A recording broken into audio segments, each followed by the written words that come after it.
Hey guys, welcome back to our channel. It's Barton Real Estate Group here. Kyle, Wally.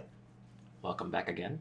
And we have a question from one of our Clients. And that question is? He literally asked us, should I use an iBuyer? That's a great question. Why don't we talk about that for a minute? All right. I've had a little bit of experience with iBuyers and some clients. Ah, And sometimes, sometimes it's a great deal and sometimes it's not. so who's it a good deal for? Well, I've actually worked with buyer and sellers. Okay.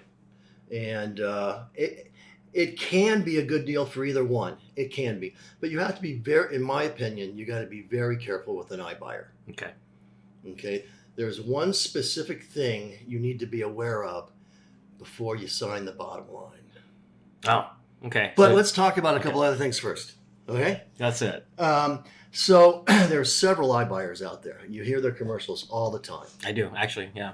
And again, just be very careful and make sure you understand everything that's happening with them because they are very professional. For example, when they send in their crew to do a home inspection, they actually send in a crew.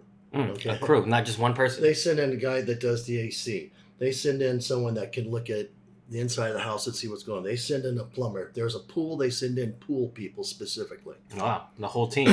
Yeah. Okay. They're very thorough. I'll give them that. So going through the process like you would with any home, and I've done this several times for buyers, when you go online, you put your information in, you put your pictures in, a price is going to pop up. Right away? Yeah, actually, pretty quickly. That's pretty quick. And that price is normally a really good sales price. Okay. I've seen it. I Too go, good to be God, true. I can't believe that they came out with that number. So you got to be careful there. And as the process continues through the due diligence period, they find ways, and I don't mean to talk bad, but they find ways to add fees. Okay. Okay. There is repairs that are very expensive, and that number keeps growing and growing. So it snowballs into like It does. bigger number. It starts to snowball.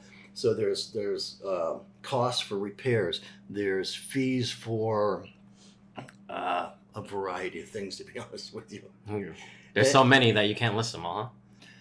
as you're going through all of this, and they're sending in their crews to, and sometimes they resend the crew back in to double check. Another reinspection? Yeah, Wow. that's happened several times with Very homes thorough. I've been dealing with. Yeah, and then the most important thing that I'm stressing to you is to make sure you know what your net is before you sign the bottom line and you leave the house.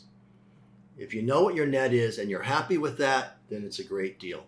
The most important thing, I'll say it one more time, is to know what your net is before you sign the bottom line. Okay. Well, you heard it from Wally. So let me just add one more thing to this. Oh, there's more. Make sure you don't leave the property. Make sure you do not move out of the house until everybody has agreed on what your net is. So don't vacate the house. Don't. Okay. All right. Well, you heard it from Wally. Steve 993. Do not leave the house, vacate the house, and he can't stress enough. If you can't find out what your net is, don't sign the bottom line. Correct. Okay. 100%. All right. Well, thank you for watching. We'll talk to you soon.